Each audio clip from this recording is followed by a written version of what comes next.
दोबारा से बता देते हैं। किसी भी कैंडिडेट से ये पूछा जाएगा कि आप अपने बारे में बताइए, तो ऑलरेडी हम बता चुके हैं, फिर बता रहे हैं कि आपको अपनी पर्सनल इंफॉर्मेशन कुछ नहीं बतानी है।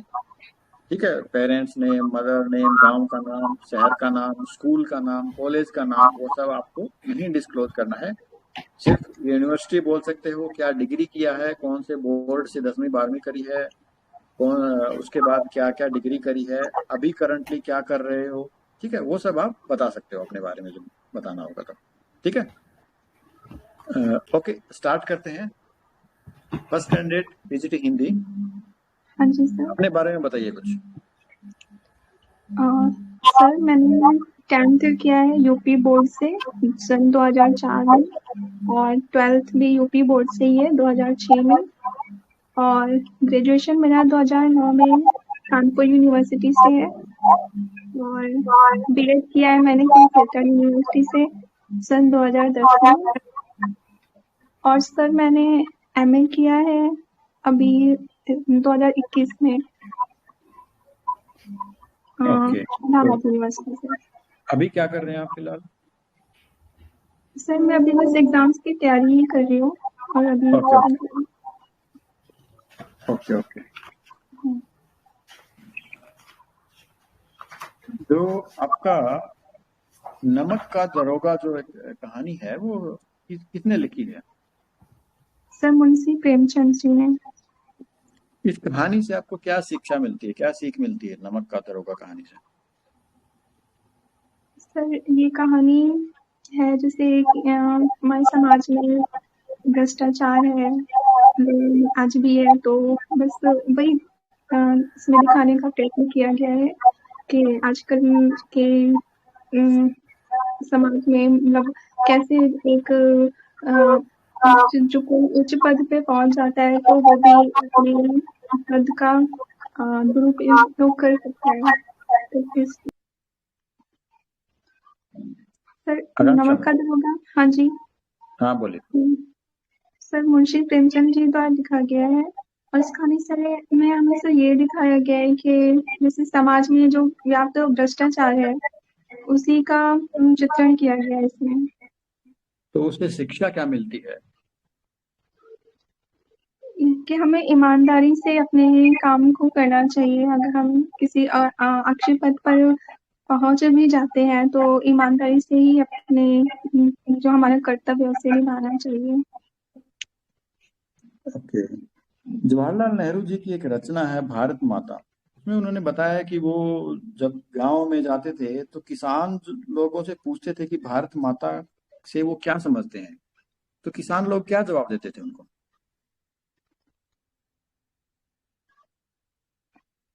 सर मैंने स्टोरी सर पढ़ी तो है, पर अभी मुझे अच्छे से याद नहीं आ रहा है। ओके, पहलवान की ढोलक एक रचना है, वो किसकी रचना है? परीश्वर नाथ रेड्डी। इसमें क्या बताया गया है पहलवान की ढोलक में, इसमें आप क्या निष्कर्ष निकालते हैं इस कहानी से?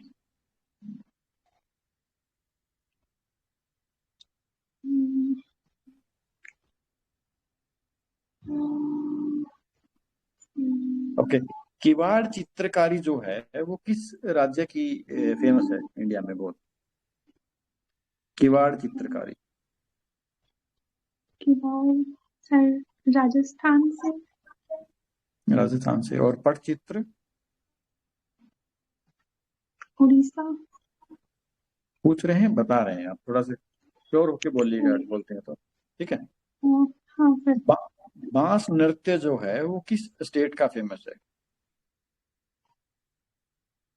सर मैं कंफर्म नहीं हूँ, बट शायद असम से है। ओके, और सतरिया? सतरिया महाराष्ट्र से। ओके ओके, ठीक है। Ashok sir please.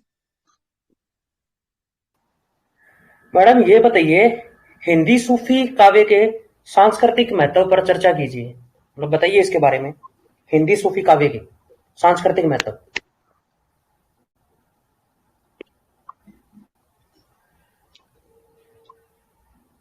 सुन पा रहे हैं? हाँ जी सर। बताइए सर हिंदी सूफी। सूफी कवि थे जो मुस्लिम संप्रदाय से बिलोंग करते थे, और मतलब उनके काव्यों में सर प्रेम को महत्व दिया गया है। तो मतलब सॉरी सर, मैं बहुत अच्छे से नहीं बता पा रही। ओके, चलो आप ये बताइए, पूर्वी हिंदी की किन्हीं दो बोलियों की शब्द शास्त्रीय विशेषता बताओ। पूर्वी हिंदी की।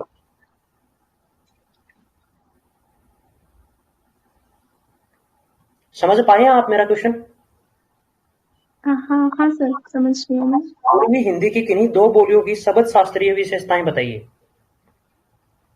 शब्द पहले तो शास्त्रीय, पहले तो आप ये बताइए कि पूर्वी हिंदी की दो बोलियां कौन कौन सी हैं। कोई भी दो। सर छत्तीसगढ़ी और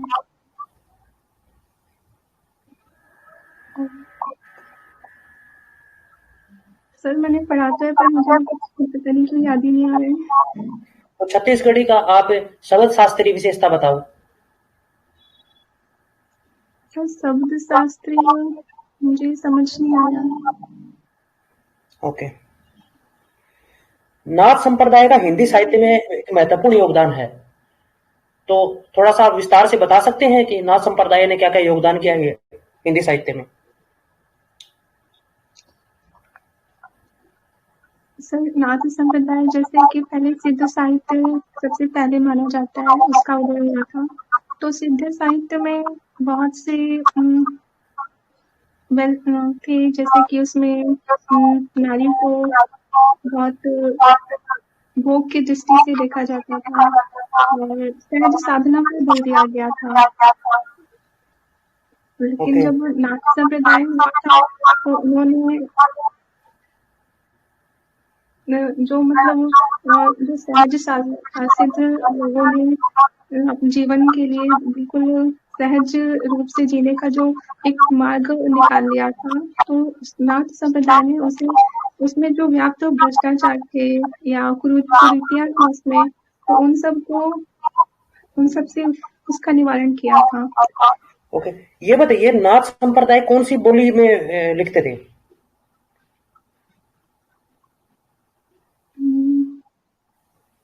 सही नहीं पता।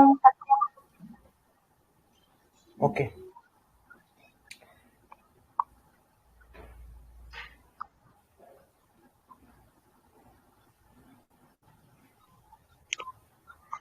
आप ये बताइए, छायावादी कविता के बिंब सौंदर्य पर प्रकाश डालिए।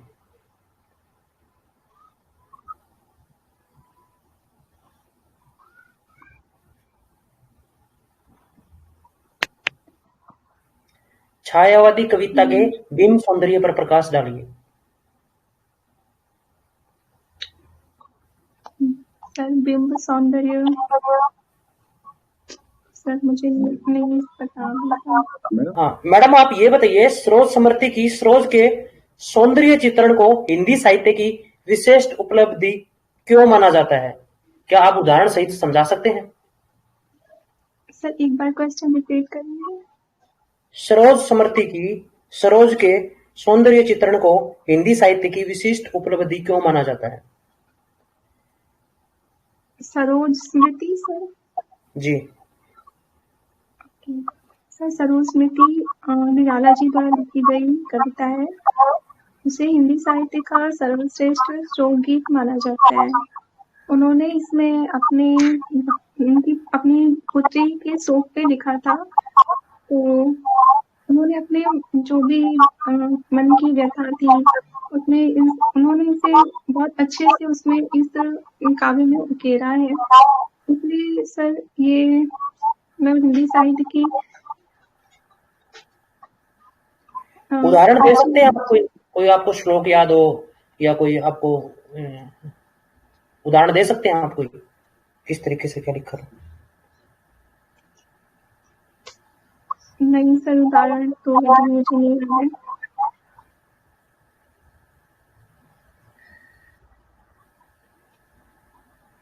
ओके, अष्ट छाप पर टिप्पणी कीजिए।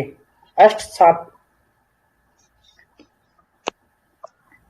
अष्ट छाप में सर 8 कवि थे, जैसे सर गोकुलनाथ मतलब किन किन के शिष्य थे वो? 8 थे, 4 एक के थे, 4 एक के थे, तो वो बता सकते हैं वहां पे भी वो 4 किसके थे, 4 किसके थे? 4 वल्लभाचार्य के थे और 4 गोकुलनाथ के थे। गोकुलनाथ के या विठलनाथ के? हाँ सर, विठलनाथ के। तो बता सकते कौन कौन से शिष्य थे? वल्लभ के शिष्य कौन से थे और विठलनाथ के शिष्य कौन कौन से थे?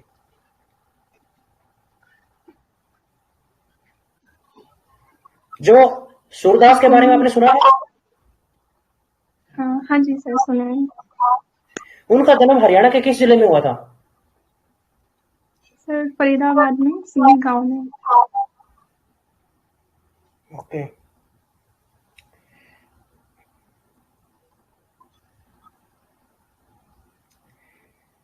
विद्यापति की काव्य कला का मूल्यांकन कर सकते हैं? विद्यापति। सर विद्यापति आदिकाल के कवि थे। उन्होंने अपने काव्य में 3 भाषाओं का उपयोग किया है, संस्कृत और मैथिली और अपभ्रंश। तो उनकी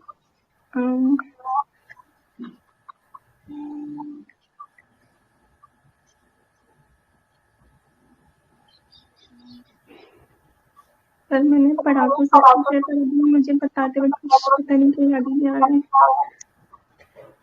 ओके, आप ये बताइए हरियाणा का उप मुख्यमंत्री कौन है? दुष्यंत चौटाला जी। ये हरियाणा के कौन से नंबर के उप मुख्यमंत्री हैं?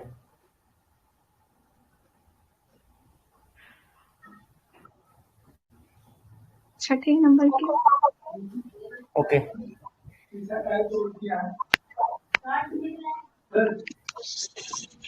2001 से 2011 के बीच में हरियाणा में जनसंख्या वृद्धि दर कितनी रही है?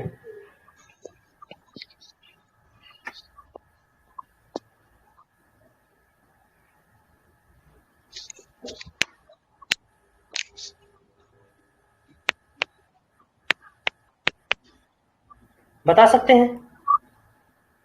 क्या सर? हरियाणा की महिला लिटरेसी रेट क्या है? फीमेल लिटरेसी रेट हरियाणा की। सर नहीं पता मुझे। हरियाणा का जनसंख्या घनत्व? सर नहीं पता। हरियाणा का एजुकेशन मिनिस्टर?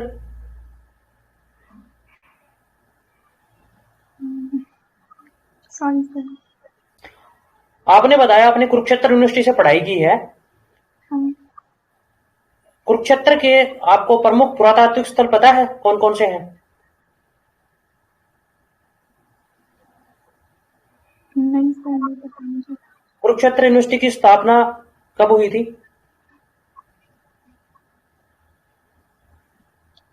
सर नहीं पता मुझे सर। आप ये बताइए आप पंचकुला तक कौन से नेशनल हाईवे का प्रयोग करके आए हैं?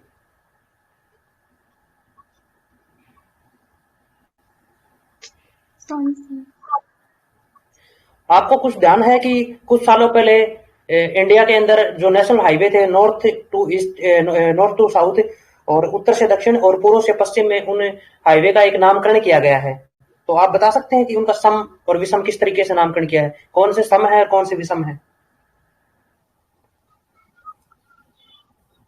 नहीं सर, नहीं पता। पीएम श्री स्कूल के बारे में आपने सुना है? हाँ जी सर, सुना है। बताइए।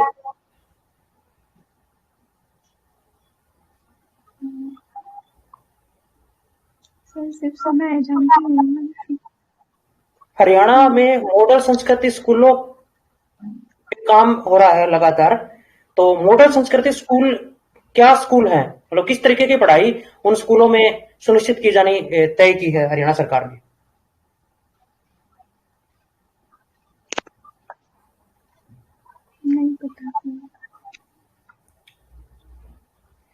ठीक है, ओके, थैंक यू।